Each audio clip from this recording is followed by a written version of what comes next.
Hi everyone, thank you for all joining us. I'm excited to begin today's session because this is actually the first academy we've done where both designers and builders have joined at the same time.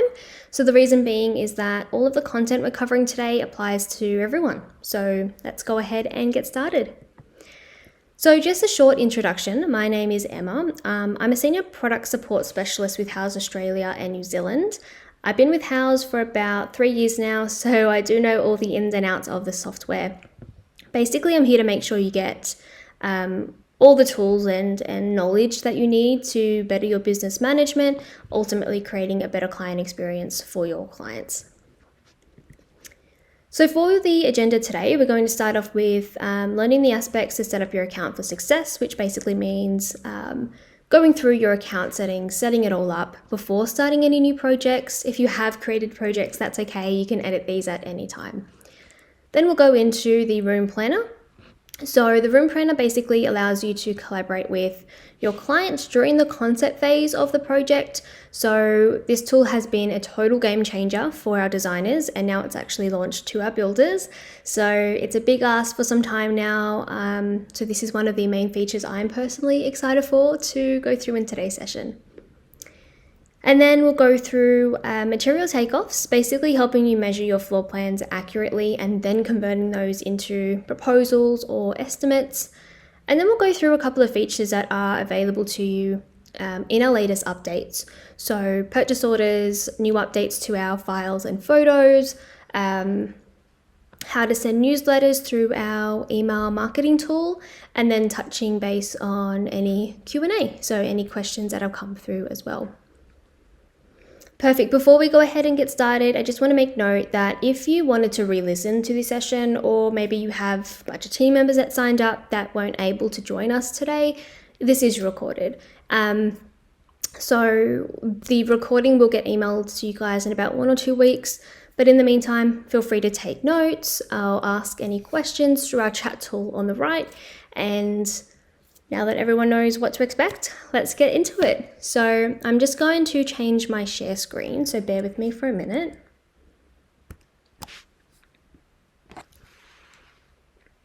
Okay, I hope you can see my Houzz profile. So today we are covering features in the blue Houzz Pro, but when you first sign into Houzz, you're on the green Houzz Pro.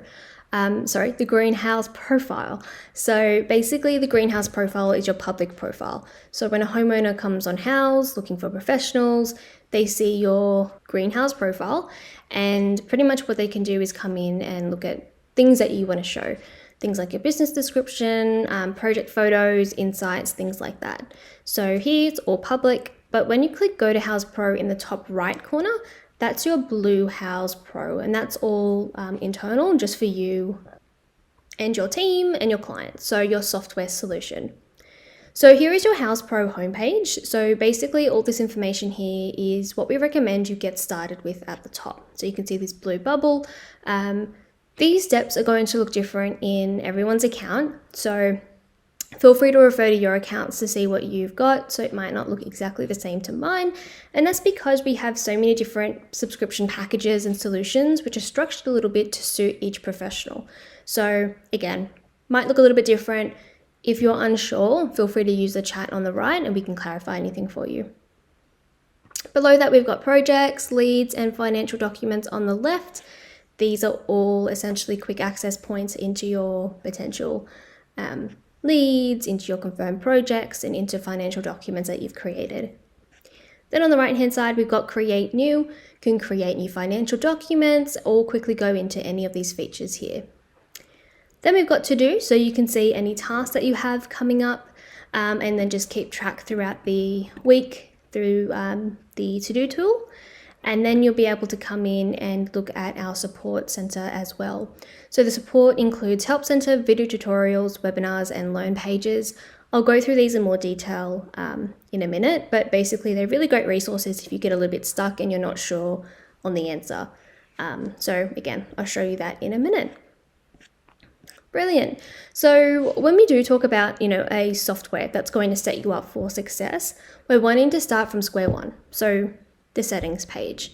So click on the Your Houzz icon in the top right hand corner, then hop down to settings.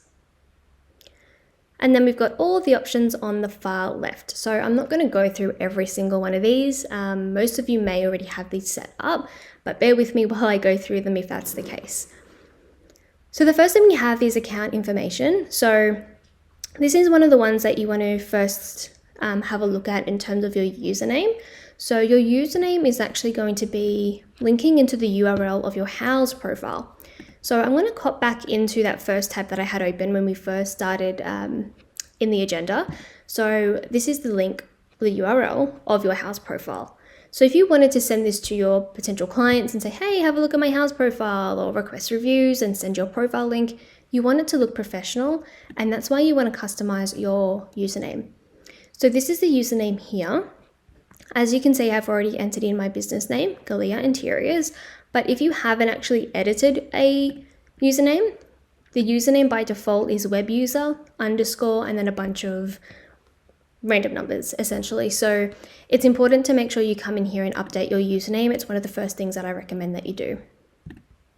Cool. Underneath that, we've got email address and password. So basically, these are your credentials that you sign into your Houzz and Houzz Pro account with. So making sure that you're happy with how these are set up. If you want to edit them, click the boxes and it'll take you into that section in your Houzz profile. Cool. Next, we've got profile setup. So these basically link into your premium profile features. Again, yours may look a little bit different depending on what package that you're on, but basically click into the feature and then click into the edit button and it'll navigate you straight into that section into your Houzz profile. Cool. Next, we have subscriptions. So what this does is show you what your subscription package that you're on, when you signed up, and the option to download invoices from the past 12 months. If you have purchased into our marketing campaign, then you'll see all of the the areas and markets that you've purchased into below that, and you can actually click into each one to edit those settings. But I recommend getting in touch with your client success manager before you go ahead and play around with anything. Perfect. Next, we've got teams. So this is how you can invite team members, subcontractors, and suppliers to your Houzz Pro account to start collaborating on your projects. So basically what you can do is click invite team member. It's pretty straightforward, but I'll quickly run you through it. Type in their first name, last name, and email address. I'm just going to pop myself in there. This email address is actually going to be the email that your team member signs into Houzz Pro with. So that way, you're not sharing your own credentials, they're using their own login to sign into your account. And then you just click next. Here we've got customized role and permissions. So with the role, you're probably going to be inviting a large range of people, accountants, collaborators in terms of junior, senior designers, admins, and based on each of those roles, you can actually give them permissions. So if it's a junior, maybe you don't want them accessing leads, maybe you just want them sourcing or doing general admin, so you can come in and turn things on or off. And then with all of these, what you can actually do is invite them, and then maybe down the track, once they've worked up, you can come back in here and you can edit anything at any time. Cool, so once you're happy with this, just click invite and you'll either get a problem or you'll get a successful invite. So basically with me, it's letting me know, hey, you've actually already invited this team member, so there's a problem sending it. If they went through, it won't have a red circle, it'll have a green circle. Pretty straightforward there. Cool, I'm going to close that and then we'll move on to business documents. So business documents, the reason why it's called business documents is because all of this content syncs into your documents. So this is actually controlling the branding aspect. So when you do create, let's say, an invoice, your logo will sync to that invoice. Same thing as your business number, license number, and then all of your branding as well. Cool. Next, we have online payments. So this is for our Australian users. What you can do is set up online payments. So when you do send your client a invoice, for example, they can click pay now, enter their card details, and then that essentially will transfer to your bank account, depending on the account that you've chosen to link. So online payments just make it easier for your clients to pay. We found people who have set up online payments do get paid quicker. So feel free to set this up here or click learn more just to find out more about how it all works, essentially. Cool, then we've got communication. So for example, if your if your team and yourself are out of office and you don't want any potential clients contacting you and just waiting to hear back, you can set out an out of office, just letting them know when to expect you to get back to them. Then we've got integration. So we've got Xero integration and calendar integration. So just for time purposes, I'm not going to go through in depth on how to set this up, but this is where I want to highlight the Help Center video tutorial page. So with the Help Center, basically it's articles, webinars, how-tos, and all that sort of thing based on either like what you search. So for example, if I type in Xero, I'll click how to sync Houzz Pro to Xero, and it's going to give me an article, a video to follow, and then all frequently asked questions as well. Basically, if you're stuck, use the Help Center. It gives you all the information that you need. Very similar with video tutorials as well. Instead of an article, it's a video. So it's pretty straightforward, but basically it gives you most of the information that you need on the spot. So feel free to use that if you get a bit stuck. If you still can't find the answer you're searching for, feel free to submit a support inquiry. So what this actually does is reach out to myself and ask for help. So for example, if you're creating a proposal but you're unsure on like how to send it, send that off, submit it, that'll come through me and then I'll get back to you that way. So that's more of like a ticket system through an email. We also have a live chat tool in the bottom right where you can see this blue circle. So this is actually linking to our Help Center, but also allowing you to send messages. So basically saying like, I need on-the-spot support through live chat. So you can always use that as well. Perfect. Next we've got account billing. So this is actually the card on file for your subscription. So if for some reason your card's expired, you've got a new card, whatever the situation is, and you need to update it in Houzz Pro, come in, click on edit payment method, and that'll let you update the card you have on file to pay for your subscription with. Then we've got email notifications, so you can opt in and out of emails that you receive from Houzz. And then we've got our privacy settings that you can edit as well. Perfect. So that is our settings that you can come in and edit at any time. So feel free to come in, set all these up to make sure that you're essentially set up for success. So that is the first item on our agenda today. Before I move on, I'm just going to quickly check the chat and make sure any questions that you guys have asked have been answered and no one's waiting to hear back. Bear with me.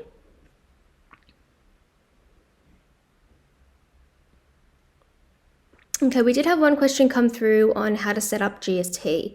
So just so everyone knows exactly what the question was, this person asked, how do we make sure that our GST is set to inclusive on all of our documents? Good question. So that's actually under business documents because it links back to documents, and then we've got accounting. So this little hidden tab is basically exactly where you need to go, and you can set up your GST settings as a default. So just because it's a default doesn't mean that you're locked into that GST rate forever. You might change it from client to client, project to project, or even document to document. So this is the default. So you can come in and just tick each bubble and it'll update. You can see changes saved on the right. And that means every time you create a document, it'll either change it to inclusive or exclusive. So that's where you need to enter that in. Perfect. I hope that answered your question. I think that's all the questions that came through. So we'll move on to the next item on our agenda, which is the room planner. The room planner is found within each project. So I'm going to hop into projects and then click into a project that I've got open. And then you can find it on the planning section on the far left. So in this dashboard here, click into the room planner and then you'll be able to see all the room plans that you've already got, and you've obviously got the option to create new ones. So when creating your project, you've probably noticed that you can actually create rooms, and this is where it links to. So they don't have to be rooms like I've got, home office, dining, bedroom, things like that, but you can actually do things like lighting, appliances, fixtures, furniture, flooring. It does not necessarily have to be a room. So you can create and organize them however you like. But basically the room planner is where you want to create, discuss, share multiple tools. Like you can share room boards, floor plans, product details, pricings, all in a collaborative workspace with the team and the client. So basically adding in all of your items and then making the approval process essentially in a fun way. So when you do pop your items on, they can approve and decline things, and that, okay, let's go ahead with these particular items, and you can move on to the next step you normally would, whether that's ordering those products or putting them on a financial document like a proposal, estimate, and then getting a deposit. So I'll show you how you can create these documents. So basically you click on Create New. Here you can pop in a name. So let's say for this one, we're wanting to do a dining room one, just in case I've already got a dining room. And then within the team, you can actually assign this so they're in charge of the room, and then click Create. Okay, so this is what a room plan looks like. So there's a couple of things I want to show you before I actually start, popping items on there. And that's things like the information icon in the top right-hand corner. So first thing we can do, as you can see, is click on this photo and actually browse your computer and pop in an inspirational photo. I don't actually have a dining room. Oh, that's good enough. I'm going to pop an inspo photo in there. Of course, it doesn't have to be an inspirational image. It could be floor plan. It could be before photos. You just want to have some kind of visual aid because it does look a lot more professional. So just as an example, if I hop back into room plans, what you can see are each of these with their cover photos in there. So this actually does sync to your client's dashboard. And again, it looks a lot more professional when you have a cover photo with just like a blank gray screen. Cool, I'm gonna go back into that eye icon. And then below that, we've got the room, so you can edit that at any point. And then you've got the last view date, who's in charge of it, and then a bit of a description. So if you wanted to say something like, make sure to stick to budget, client loves dark materials, so on and so forth. So this is just internal for you and your business, but basically you can give a bit of insights there as well. And then we've also got details and activity. So activity pretty much tracks everything. So when was it created? When did you, basically any interaction, when it was sent, when the client opened it, when they approved. So if you ever need to come back and check anything, activity is the place to be. Perfect. So what I'm going to do is hop into the first tab on the far right, and that is my project items. So the project items is only available to our designers. Basically, project item means any items that you've clipped from the product clipper, assigned to this room, but haven't actually put on a room plan, mood board, or financial document. So I haven't actually got anything assigned here just yet. So what I'm going to do is hop into my actual product library. So library is available for designers and builders. So this is my product library that I have on my design software. For builders, what you'll see here is all of the line items you've added into your parts and categories library. So you'll see all of your items here as well. They might look a little bit different, but you've got all the same content there. So essentially click in and add that content in. You've also got your services. So if you have a service list, you can come in and just pretty much add them all in here. You can do things like charge for samples. Maybe you charge per package as opposed to furniture specification.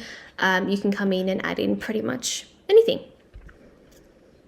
Awesome, so that's your project items in your library. You've also got these two visual tools. You've got your floor plans and you've got your mood boards. So time purposes, I'm not going to go through and create a whole big one, but basically what you do is you click into each tool, and that's going to show you the option to obviously build it up. So I'm just going to keep it really basic here and just add like 2 items in. So just like a cushion and a maybe chair, just so we can see what it looks like when it links into the actual room plan. Cool. And then I'm just going to go make sure that's saved. Awesome. Go back a page. And now we've got that mood board in there. Looks awful.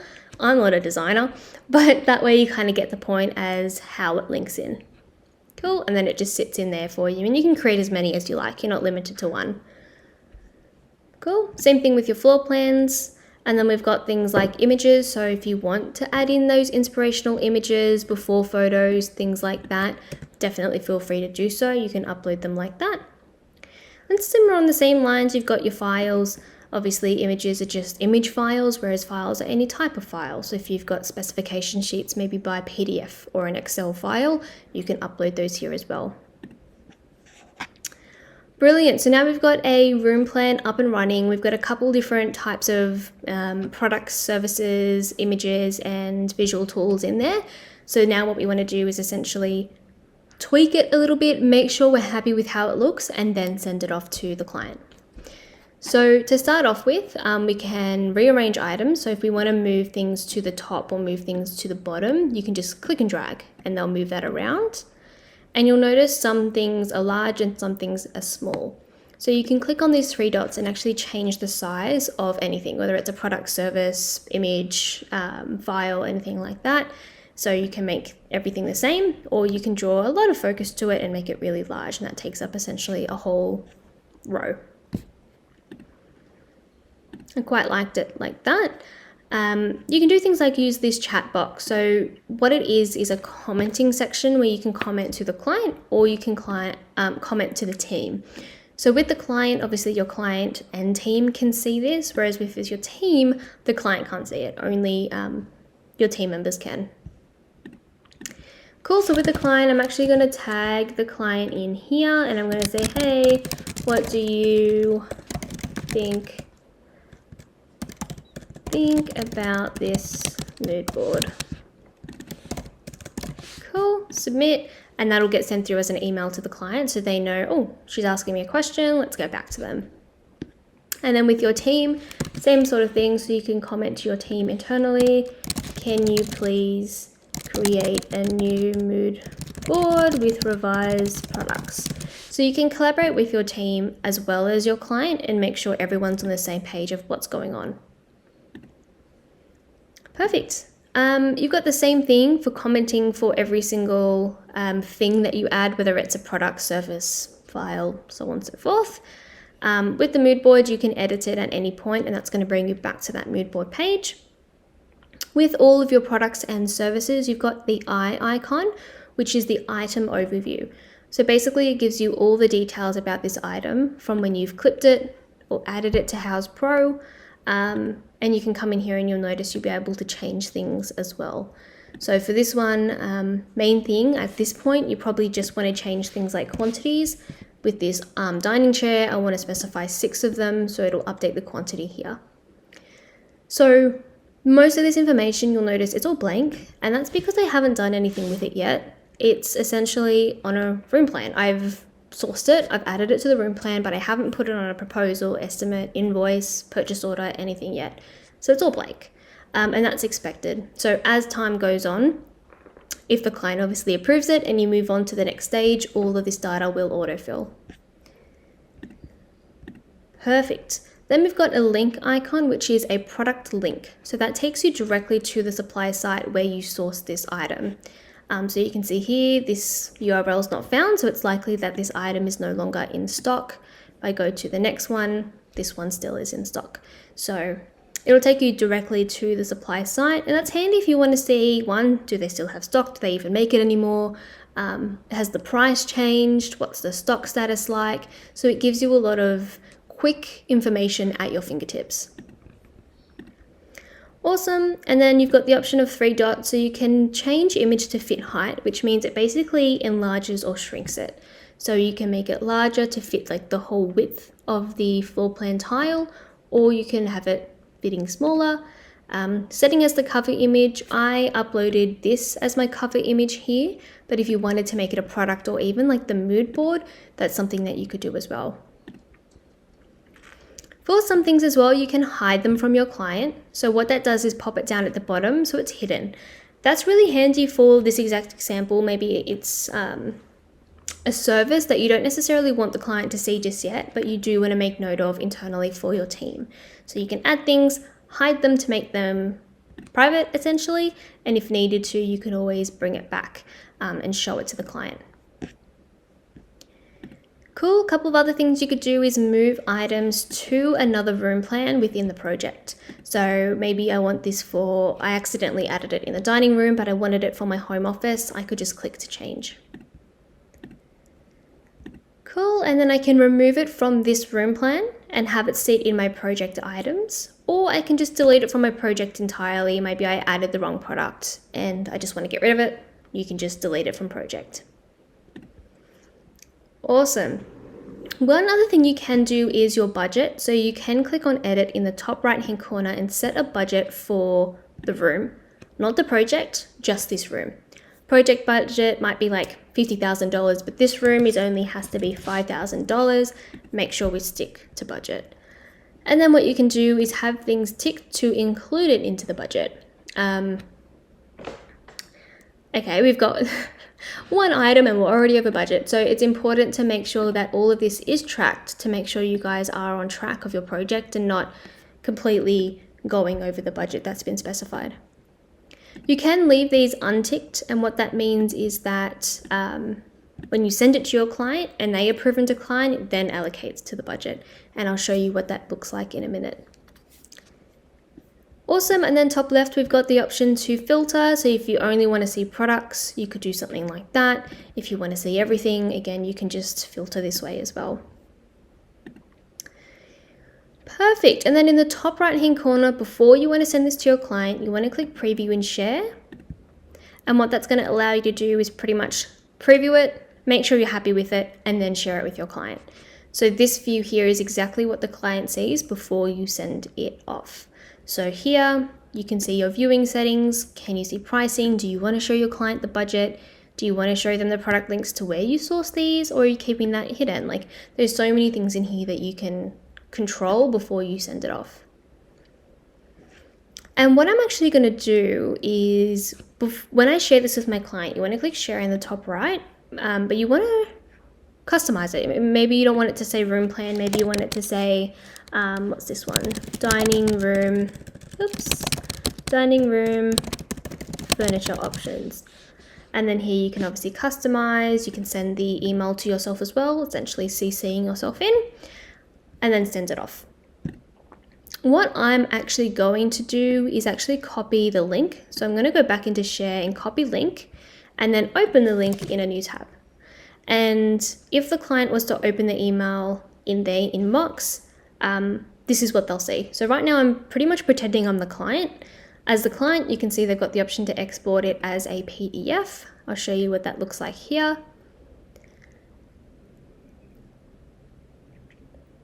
So here we've got all of the options like that, and they can pretty much preview everything that you've got in there for them.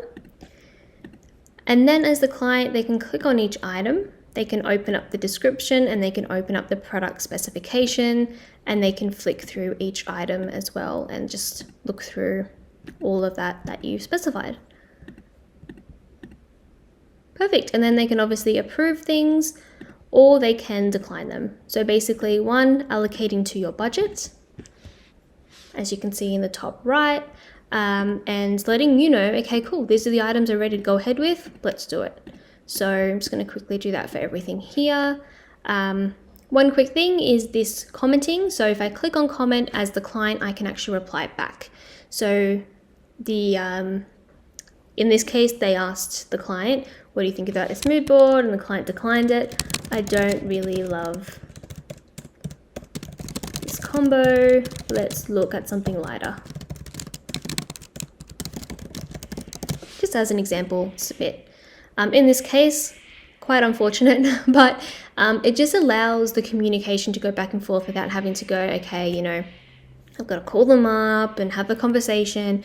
It's just all done instantly through the room plan. So it's a really great funnel tool, which allows you to move on quickly. Perfect. And then if you go back into the dining room plan, pretty much it gives you again your view, and you've got everything that you need here. We're completely over budget, but well, it happens. And it just allows you to keep in tune. And then from here, you just convert it into other financial documents. So you can move ahead with a proposal or an invoice, only showing what's been approved or pending. Perfect. Okay, I hope that gives everyone an understanding of the room plans and what that looks like.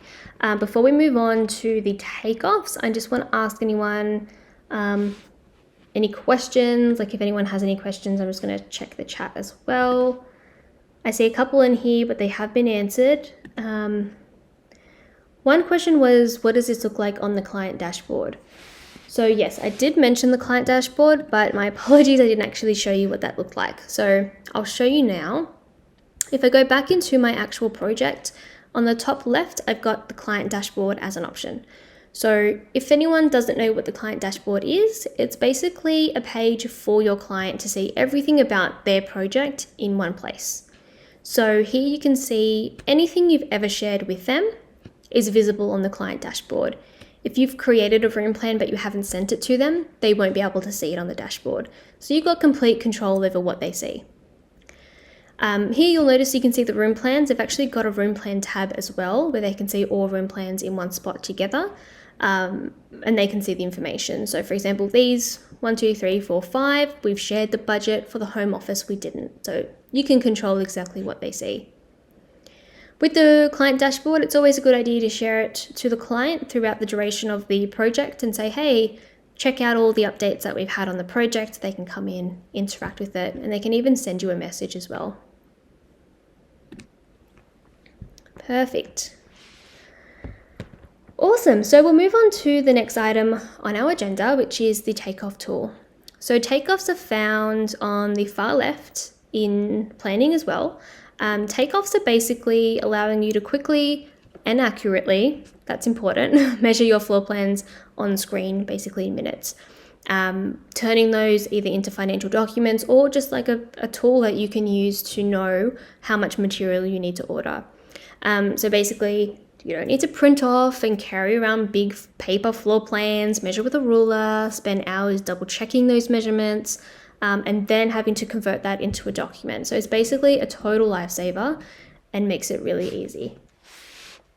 So this is a PDF that I've already uploaded. You can upload multiple plans in your project. So if you've got one plan just for lighting, one plan just for like material measurement, you can come in and upload multiple plans as well. With these, I've already measured this, but what you can actually do is make copies. So I'm going to sneakily make a copy just because I wanted to show you what a finished floor plan takeoff looks like compared to a blank one. So I'm just going to come into these 3 dots and actually clone this page. So now I've basically made 2 copies of the same page. This is handy if you want one page to be an electrical layout and then one page to be, like I've done here, maybe just like measuring materials for the flooring, something like that. Cool. So with takeoffs, the first thing I always encourage that you do is check your page settings in the bottom left. You don't want to have to measure your entire takeoff and then realize, oh, the scale's wrong or my measurement's going to be wrong. You want to be able to tick that off your list and just with a clear conscience go in and start measuring. So with your page scale, your floor plan should have the page scale already in there. And you can see you've got the option here in the bottom left to change that if need be. So for example, 1 to 200, if you need to come in and edit that, you can. If you want to edit that, basically it's saying that if you have any existing measurements, it will recalibrate. So you know that the actual measurements you've already done are accurate. If your floor plan doesn't have a scale already in there, don't stress, you can manually find the scale. So you just click Find Scale in the bottom left. It just basically gives you the step, so measure a known length, double click to finish, and then input the measurement. So we'll do that together. So with my marker, I'm just going to drop it on the first point and then double click to finish. And then here I'm just going to type in 8.5 meters and then set the scale. And obviously the scale was already correct, so it's going to stay as 1 to 100, but if it was incorrect, it'll update automatically. Perfect. So now I'm going to show you your toolbar at the top in the middle of your page. So with your toolbar, this is what you want to use to measure your takeoff. So you've got 3 tools here, your rectangle, polygon, and your length. So the rectangle and polygon allow you to measure an area of a space. 2 different tools because you may not have a perfect room. So a rectangle is obviously for a perfectly rectangular or square room, whereas your polygon are for rooms that have, maybe angled walls or things going off, for example, a door entryway. Within each tool, you've got all of your groups. So for example, here, I've got all the groups I've already added to my takeoff tool. When you click into each tool, feel free to click on new group, give it a title. So maybe it's like external floor tiles, 600 or 500 by 600, like that. Pick a color, or you can come in and do the color picker if you want something really specific. Add to your favorites and then pop in a unit type so it's ready to go in there for next time.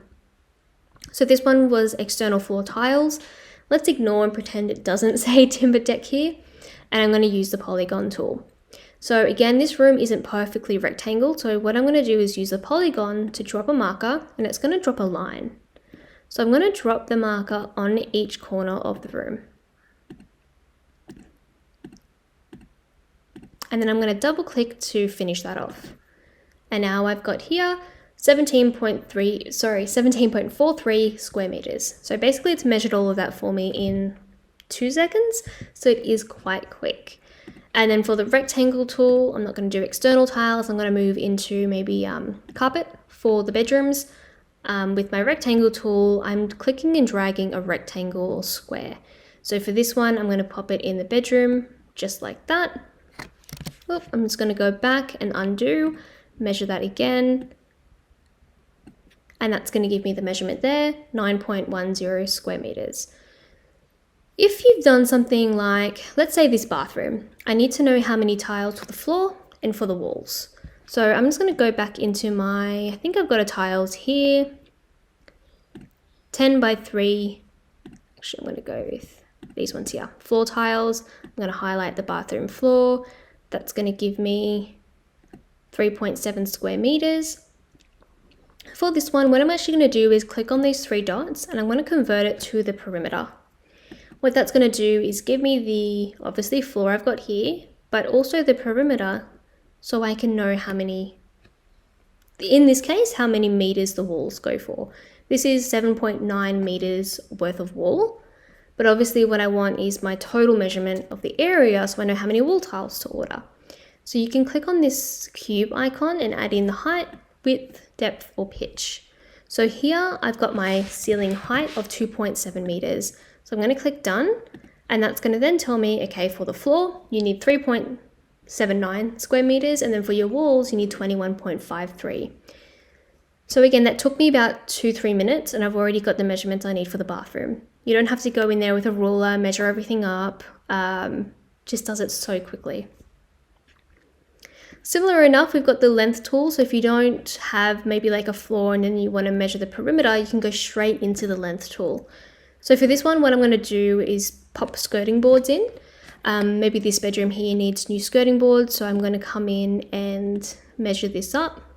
I'm not going to do inside the wardrobe, just like this here. Double click to finish. So now I've got the skirting boards. For the length tool, maybe I want to do wall tiles, maybe like a feature wall in the laundry. I'm going to do this back wall. And then for this one, what I'm actually going to do is click on the cube again, and then it'll have the height and width in there. So it's all about doing things quickly, having everything measured, basically in a online orderly fashion. And then we've also got a count tool. So what this allows you to do is come in and count things. So power outlets, toilets, light fittings. So you can come in here and just drop a count. Click, click, click, and it'll drop anywhere there like that. Power outlets, and we've got a couple in each bedroom, one in the bathroom, So you can come in and drop that, and that's going to count. So now you know, okay, I need to order 8 outlets and 7 type A light fittings. So it gives you all that information at the super quickly. Awesome. We've got the deduct tool. So let's say for this area here, really quickly, I'm just going to do internal flooring, not focusing on accuracy here, just trying to be quick for time wise. Double click to finish. I've got now all my timber flooring for my internal space, and then I'm going to actually use the deduct tool because I'm not actually going to be putting timber underneath my kitchen island. So I'm going to deduct that area off that space. And that way I don't have to essentially order extra materials for my entire space. I can deduct that from that area. Same thing for here. Maybe like these stairs are not going to be with the same timber, so you can deduct off places as well. Cool. If you want, you can leave it in for wastage, but it just makes it that much more accurate to know, okay, if I need to, I can remove an area. Cool. And then I can annotate. So if I need to make any notations on my floor plans, I can control the back color. So maybe it's really important. So I'm going to pop it in red and I'm going to say double check materials. So you can come in here and type that in if needed. Beautiful. So that's how you can use your takeoffs. Again, feel free to come in. First thing you can do, check the page scale, create your group, start measuring. From here, what you want to do is click on review and estimate in the top right hand corner. And what that's going to do is convert it into a estimate or proposal format. And then you can obviously go ahead and start putting that on a financial document. If you want to, what you can do is click email markups, and what that'll do is email you the markup plans, allowing you to download it as a PDF through any option. So do you want the legend in there? Do you want all of this referenced? Do you want each page? So you can come in and essentially control exactly what you see. Just as an example, this is what it looks like when you download per page. So it gives you all the measurements here like that. And then below that, you've got the legend, as well as the quantity and unit type.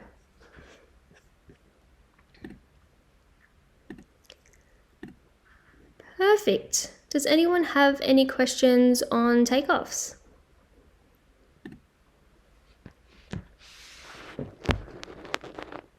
Okay, I can see one question come through and is, what articles do you have on takeoffs? We do have quite a few. So I'm going to head back into here, the home page, hop into the help center. Feel free to search this in your account, but I'm just going to quickly type in takeoffs. We've got, video tutorials. So I'm going to hop into video tutorials. I believe there's a whole section, takeoff section. Here we've got all different areas. Do you want to know how to deduct, how to use material groups, complete overview, how to use or add in those dimensions through that cube tool, how to delete measurements. So it gives you everything that you need here. But again, if you do get a bit stuck, submit a support inquiry or even use the live chat. Cool. Awesome. So we'll move on to the next item in our agenda, which is purchase orders. So purchase orders, again, they're found within each project. So I'm going to hop back into this project here. And I'm going to click into purchase orders under finance in the bottom left. Cool. So purchase orders, just in case anyone doesn't know what they are, they basically allow you to easily order items from your supplier. So you can quickly convert your financial documents like estimates, proposals into into purchase orders, or you can create your purchase orders from scratch. So what you can do is come in here, click on new purchase order. This is going to allow you to go, okay, what supplier does this particular purchase order belong to? Pop your supplier in and then type in create. So this is what your purchase orders look like. For our existing users, purchase orders used to look a lot different. So I'll just walk through what has changed. So Our purchase orders have been redesigned to look more like our other financial documents. So at the top, you've got your general info, then you've got your items, payments, files, all that sort of thing. But as at the top, you've got your details, supplier details, and then shipping details. Ship to is like quite important. Where do we want these items that you're ordering from your supplier shipped to? So here you can come in and go, yep, I want it to my client's address, which will be the default depending on the way you set up your project. But then you've actually got your like other addresses if you've added them in. You've got your supplier. So if you have added in, you know, for a pickup, you could come in and add that in as well. Perfect. And then underneath that, you've got your items. So we've had a lot of feedback and we do understand that every supplier needs different information. So for some suppliers, it might be really important for them to see things like color and dimensions.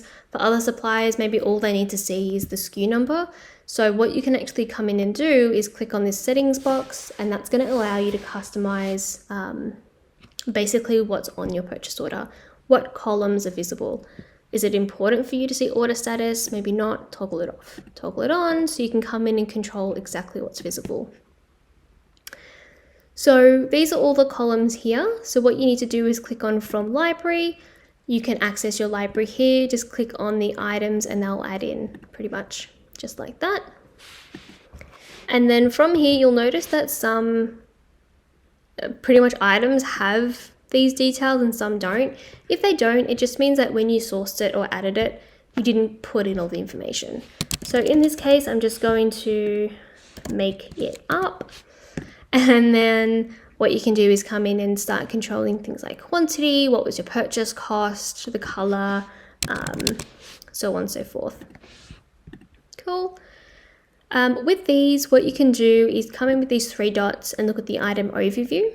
So these are quite handy. For this one, these are the items I had on our room plan. So not much has been done with it. I can see it's on a purchase order. It's not on an invoice or proposal. It has been approved in that dining room that we created, but that's about it. You can come in here and have a look at all these details before you put it on the purchase order. So here we've got the selling quantity of 6. If you wanted to change that, you can. It just lets you know that there's going to be a bit of a mismatch to what you specified to your client versus to what you're ordering. So it is quite a smart system there as well. And then you can just pop in things like shipping costs and markups and all that sort of thing, but it gives you all those details here. Perfect. One other quick thing you can do is your payment schedule. So let's say you send this off to your supplier and you usually request payment. They usually request payment, I should say, it's a purchase order, in certain installments or 100%, 50%. You can come in here and you can control that as well. So you can set up scheduled payments on your purchase orders. Deposits, a lot of pressure, guys. And then like remaining balance. So this might be for deposit when you want to order the stock and then hold the items, and then the remaining balance you pay it when things have been delivered. So you can come in and you can control this pretty much however you like. In this case, what I might do is do 50% and 50%. So when I order the items today, I'm going to have them set to a certain date. And then for these ones, I'll have them set here. So you can come in and you can control this however you want. Below that, you've got files. If it's really important to add in any kind of files. Here I'm jumping ahead to our next feature we're going to cover, but basically you can upload files. So maybe it's care guides, maybe it's a pricing page from your supplier, a screenshot of your quote. You can come in here and you can add in those attachments. Cool. Then you've got your payment terms, your T's and C's and memo. You can come in and customize these through templates. Basically, you can create templates and then add them into your documents. And then you've got your activity stream. Again, it's the same as your activity on the room plan. So basically it tracks everything as you go. So I'm just going to refresh this page and then scroll down and you can see details like that.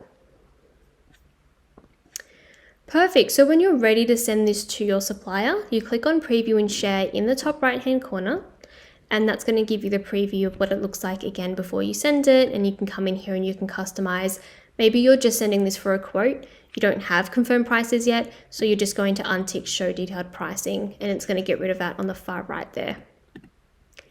Same thing with item details. Maybe it's really important to have less information, more information, so you can come in and control what they see there as well.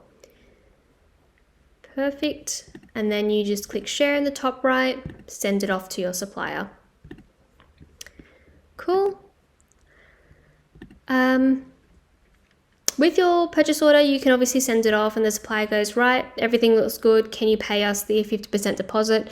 You'll pay them external to Houzz, and then you'd come in here and you'd log that payment. So you come in, click on log payment. That's going to mark this as billed, which we want to do here, and then come in and type in how you paid them. So maybe I did a bank transfer, check, whatever it is, click done, and then that's going to mark it as 50% paid. So we've got that deposit logged in. And then when I get all those products, I'm going to go ahead and pay the rest, pretty much. Awesome. Then we've got an order status at the top. So you can come in and go, okay, cool, we've actually ordered it, but it hasn't been like delivered or anything yet. You can mark that status there. So when you do go into your project and look at all of your purchase orders at a quick glance, you can quickly see the status of the tracking there. Perfect. That is purchase orders. Before we move on, does anyone have any questions on purchase orders?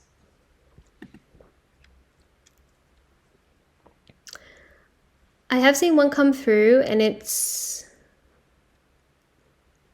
So the question was, how do we track per item instead of per document? Most of the time items don't get delivered at the same time, so how do we track that in Houzz Pro? Good question. So you do have tracking at the top here, but you've also got it within the document as well. So I'm going to hop back in, scroll down to my items, and we've got the order status here. So like you said, maybe you put in one purchase order and it's got like 50 items from one supplier, but they're not necessarily ordered at the same time and delivered and all that sort of thing. So you can come in here and change the status per item like that as well. It's so the two areas you can edit it, they don't sync to each other. So for example, if I come into ordered and I update that, it's going to refresh all the items here. And if I come in and edit them here, it's not going to sync to the overall status.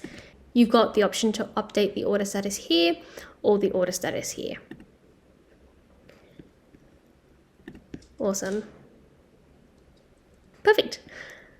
Cool. So we'll move on to the next item in our agenda. And that is the files and photos. So again, within the project, it's in the top left here, files and photos. And basically it allows you to manage and organize files within your project. So I think organization within a project is really important, especially when you have a larger team with you guys. So with this new update, what we've got is the option of adding folders, subfolders and subfolders and subfolders. Basically, you can organize however you like. So basically, these sync to your client. So it's not just that it's for you guys internally, it's for your client to keep organized as well. So we also have an in-app preview, which means you can actually click on things and preview it here without having to go in, download, view it, and then be like, okay, no, that's not the one I want, delete it. So we've got this new update, which allows you to pretty much quickly view things at a better point. So with these files and photos update, we've got the folders. So in the top right-hand corner, you can create a folder. Click on create a folder and give it a name. So maybe it's really important to say something like supplier pricing list 23, create, and then it creates that folder at the bottom there. And then you can also upload files from your computer. So let's just say all these inspirational photos, I need to upload them. This is what it looks like when they upload. It's kind of like Google Drive. How you've got the title and then the tick if it's been uploaded.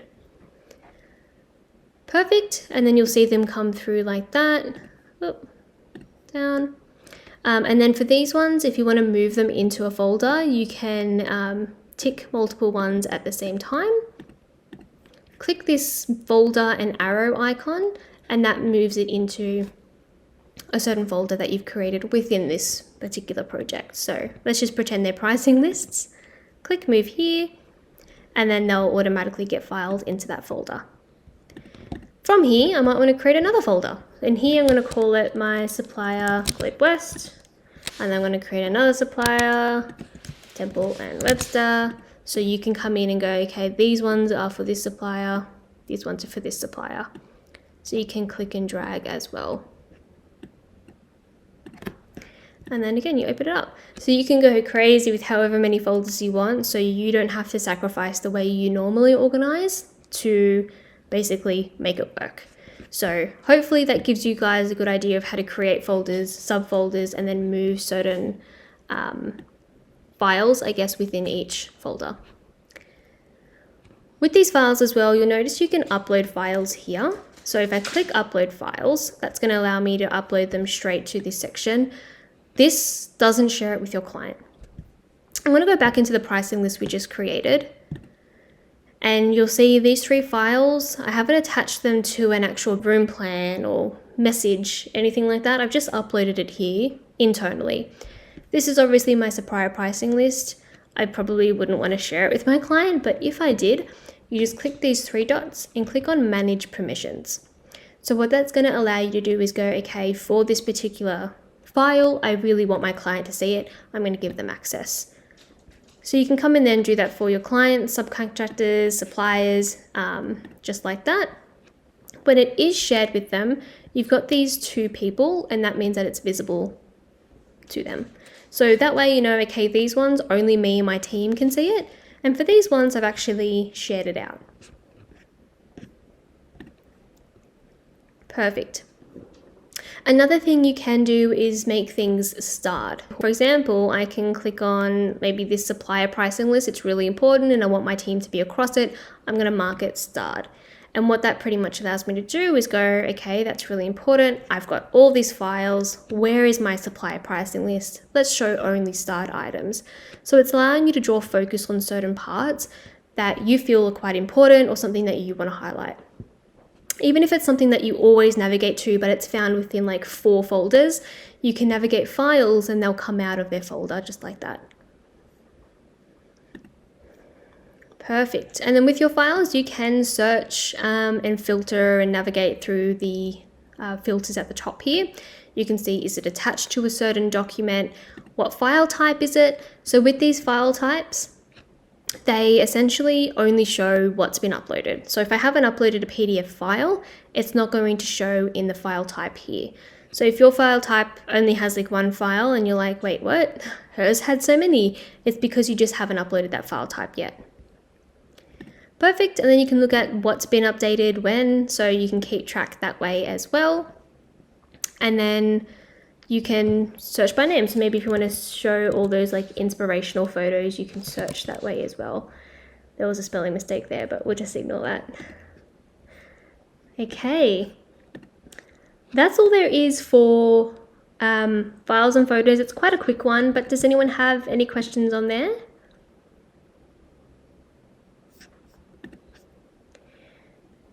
There was one question that was answered, but I do want to open it up to the wider group because I feel like it is quite important.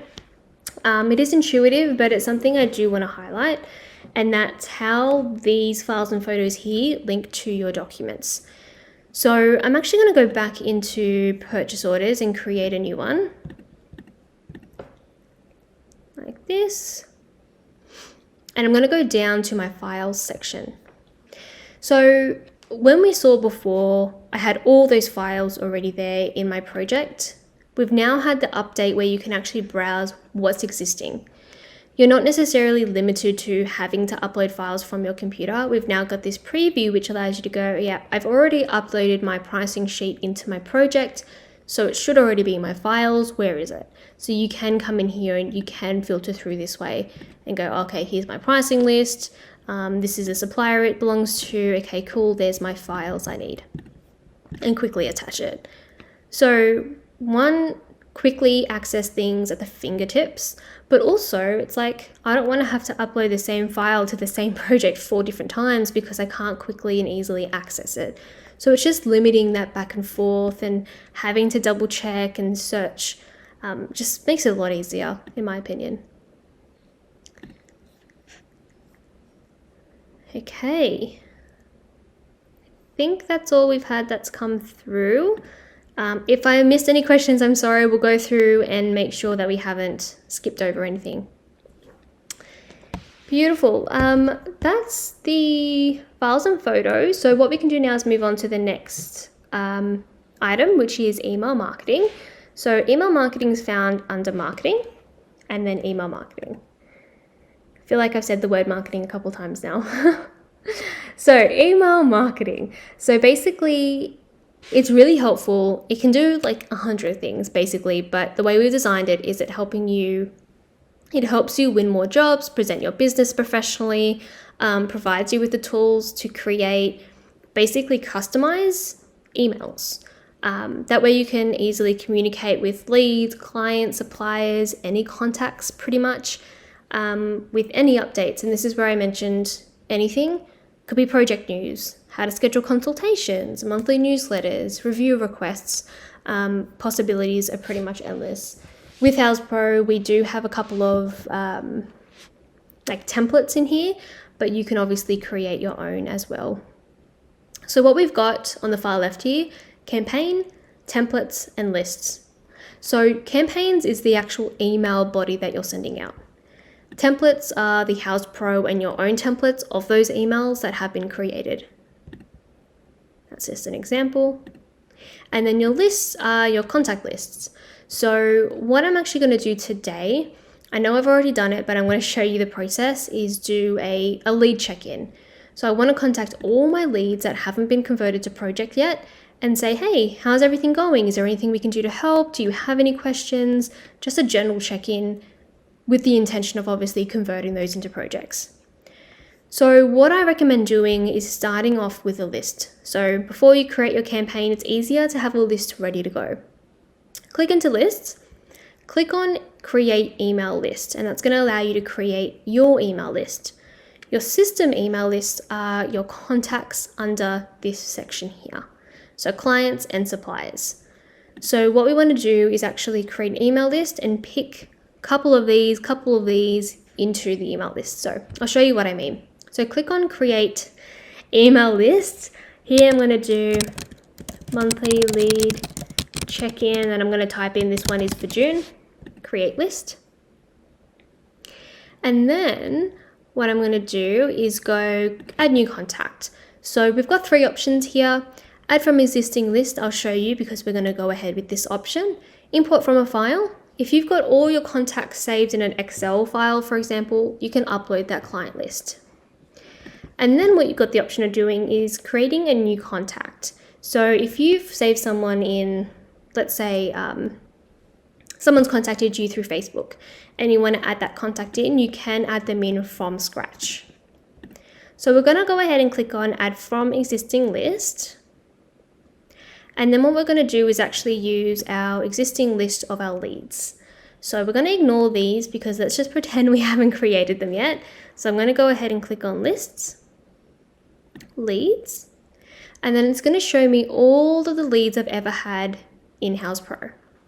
So we've got all my leads here. All you need to do is tick the checkbox and then they'll be added into your new monthly lead check in June. You also get a sneak peek into the status. So what this means is that I've created them in a list before. I've created them in a list before. I've sent them an email campaign, but they've unsubscribed from it. So that'll give you insights there. If they have unsubscribed, it's probably likely they're not going to receive that new email list you create.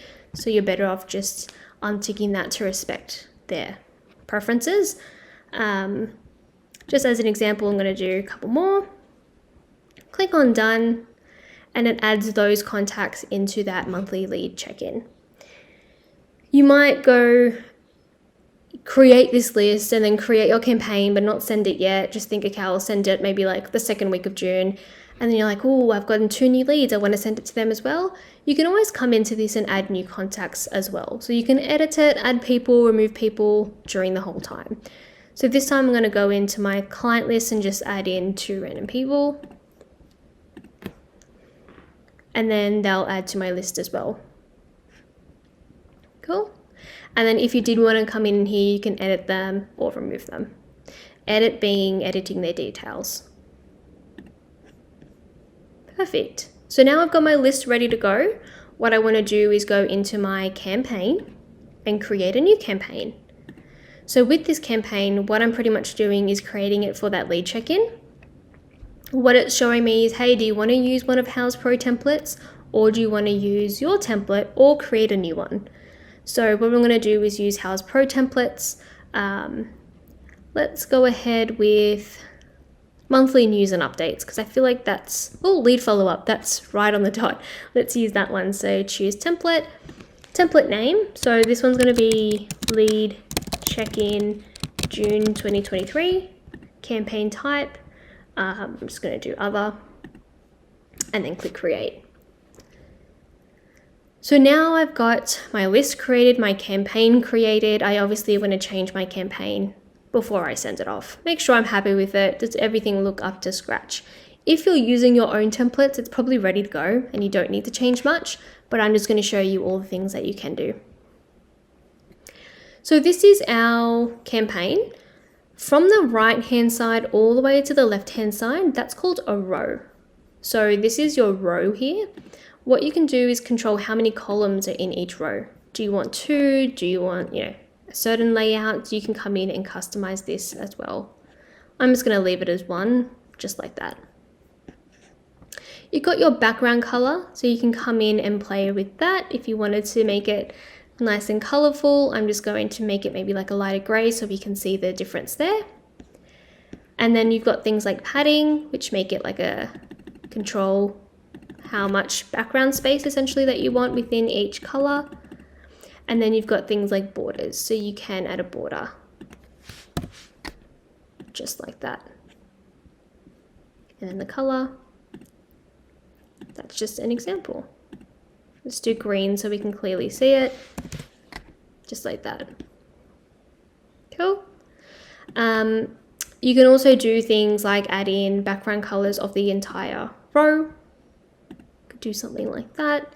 This is going to end up looking terrible, but just so you can see all the things you can play around with. I'm going to make it light gray as well. And then you've got your current content background color, that's the gray there. And then you've got background photos. So if you wanted to add in a background photo, you could do it like that instead. You don't have to have a color block. So you can get quite creative with what you want in there as well. I'm actually going to remove this because I don't think I can stand looking at it. It's quite ugly. So what I could do, if you don't want a color, you can remove it entirely and it gets rid of that color. So if you want it restored back to default, you could do that there as well. With your images, if you want, they can have them to be clickable. So essentially when they click into that background, it directs them to a certain link, which is really great if you want like project photos from your Houzz profile. And then when they click on it, it directs them into that particular project folder in your Houzz profile. Awesome. And then you've got things like here, hide on desktop. So we've got different views. So we've got desktop view and mobile view. So you can control what's seen on either or. Perfect. So that is your row there. With that row, what you can do is come in and customize all of the information in it. So the first one we have at the top here is our logo. I don't think I have my logo saved onto my computer, so I'm just going to remove that entirely. This photo here, I can change it, upload a photo. If I don't have a photo, you can always use stock photos. So essentially stock photos are Houzz's library. So maybe I want to do something like paperwork.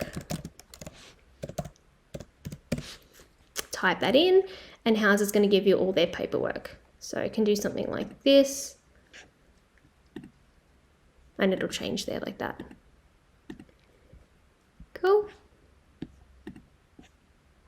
If for something ever changes, it'll give you the error, like cannot read properties, so I'm just going to remove it entirely. Here, this is your text box. So what you'll be able to see is that this text box here has contact name outlined in like a blue sketch. What that means is it's a personalized tag. And that means that anytime you want to create something like a personalized tag, it's going to allow you to insert names. So when you do create this hi contact name, it's going to customize it to every contact you send it to. So pretty much like, hi Emma Galea, if you're interested in working with us, send us a message or give us a call. So it allows you to pretty much customize all that there as well. Brilliant. So that's all the things that you can have a bit of a play with. What I'm going to do is actually go ahead and click on continue to send in the top right hand corner. Let's just pretend it looks a lot better than it does. And what I'm going to do is go ahead and send this off to my client. So first thing we have is a sender email. That's going to be the email that we went through before in our account information settings. That's going to be your email. So when your client does respond to this, it'll bounce back to your email as a reply. It's not just going to be floating in Lingo. Then you've got your send to. So we already created this, so it's ready to go. You just have to tick that list. Then it's there. You can always edit it if you need to right before you send it. We've then got the email subject line. So maybe it could be something like, let's connect. I would, and then a pre-header, love to talk about your project. So the subject line will be the main subject line, and then below that or next to it, just depending on your inbox and the way it's laid out, you'll have the pre-header. So it's kind of like a breakdown of what's in it. And then you've got test emails. So you've got the option of sending test emails. So test emails, what they allow you to do is send a test to yourself or someone that you want to send the test to before you actually send it to your emailing list. So here I'm going to pop in my own email like that, send a test email. So I'm going to check my own inbox, make sure I'm happy with how it looks, and then go ahead and customize and send it off. And then you just click send campaign. It will give you a breakdown, so it'll let you know, hey, these 5 people, they're good to send it to, but essentially these people, it's going to fail. So what you want to do now is just say, yep, cool, I'm happy with that. Let's go ahead and send it off.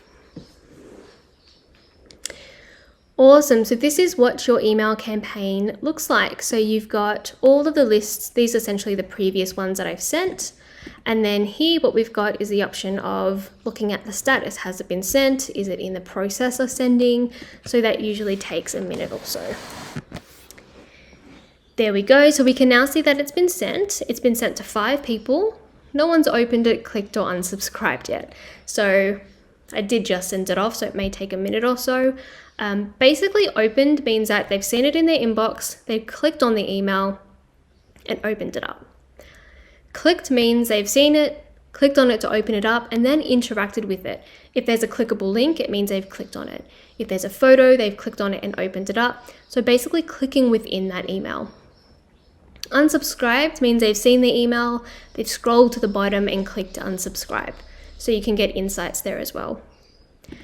With these campaigns, you can always view it or duplicate it. So with this one, I might want to duplicate it next month for July and then have them set up ready to go.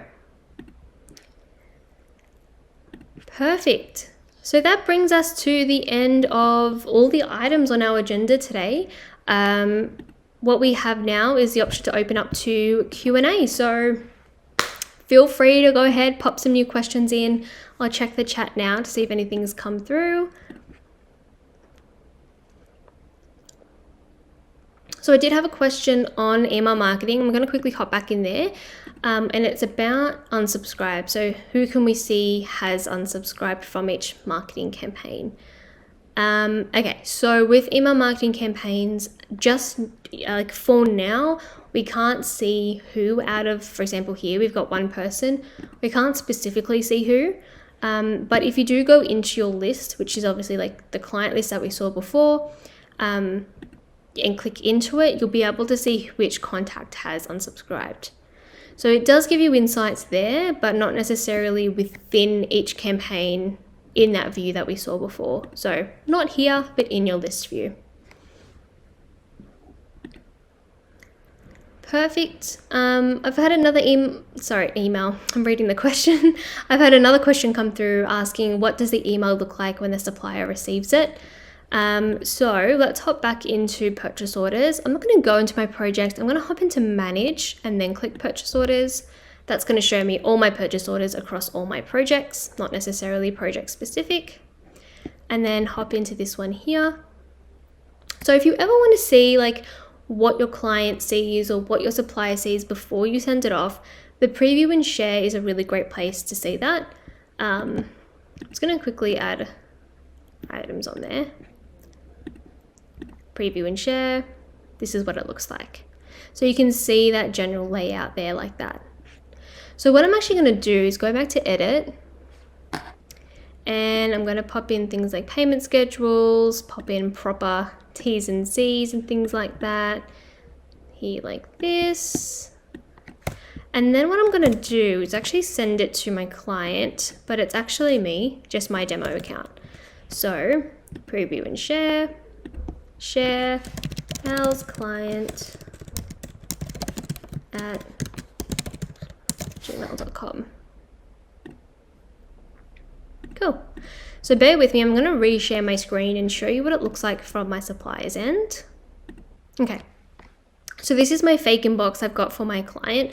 Obviously, they'd only ever receive things like your proposals, invoices, messages, room plans like that. But for this one, I'm going to actually open up the purchase order. So this is what the email looks like. It comes from service@mailer.houzz.com. It has your logo in there. It says they sent you a supplier. Sorry, they've sent you a purchase order, and then click for you to open up the purchase order, and this is what it looks like. So your details, supplier details, which is whoever's opening it, ship to details, every product on there. If we scroll down, we've got all of those attachments which they can open up, preview and download, just like that. And then the option to scroll down and look at those T's and C's and memo. They've also got the option to download as PDF and then to send a message. So if they wanted to reply and say, hey, the prices are wrong, let's chat, call me on, and then confirm and send, you'll get that notification. So if I come back in here and go into my page, I can see that message being flagged there. So I can clearly go, okay, cool, there's something I need to follow up on, let's give them a call. Once it's finished, I'm going to mark it as resolved. Yep. Perfect. Awesome. Does anyone else have any questions? Yep. Okay. I've had another question come through asking about my refer for 10% discount that I've got here. Don't apologize. Basically, they said, I know it's not relevant to the particular session, but how did you add that on? I added it as a custom field. So I'll show you how to do that. Basically, hover over that section on your document, and this would work for proposals, proposals, estimates, or invoices. Click on that pen icon, scroll down to the bottom, and you'll see an option to add another field. And then field name, you could do a website link, a phone number, your Houzz profile, all these different options. I just added a custom one and then wrote in, did someone refer you? Let us know for a 10% discount. So just as an example, if I was to want to pop in my Houzz profile link, copy, come in here, oops, add another field, pop in the name. Where was it? Houzz profile. I can paste that in there like that and click save. And that's going to appear like that. So when I go preview and share, it'll then be visible as a clickable link for them to open up. So it's always handy to be able to add in any extra fields as well as removing fields. So as you can see here, I've got all these details. Maybe I don't want my client to see the specific address. Maybe I just wanted them to see the suburb. You can hide some of these fields off. Just as an example, in what I see commonly, in people's logos, they'll have their company name. So they don't want it to have the logo saying company name and then the document to say company name again. So you can hide fields and make, it look exactly the way you want it to look. So Just as an example, I'll hide majority of the fields and it'll change just like that. So you can come in and set all these up, and it will be the default as well, so you don't have to change it every single time. I'm just going to turn all these back on. Save. Cool. So that's just like another tip for you guys. You can always customize this here like that. Beautiful. Same thing with supplier information, ship to details, document info. You can customize all that from here as well. Perfect. Awesome. I'm just going to quickly check if we have any other questions.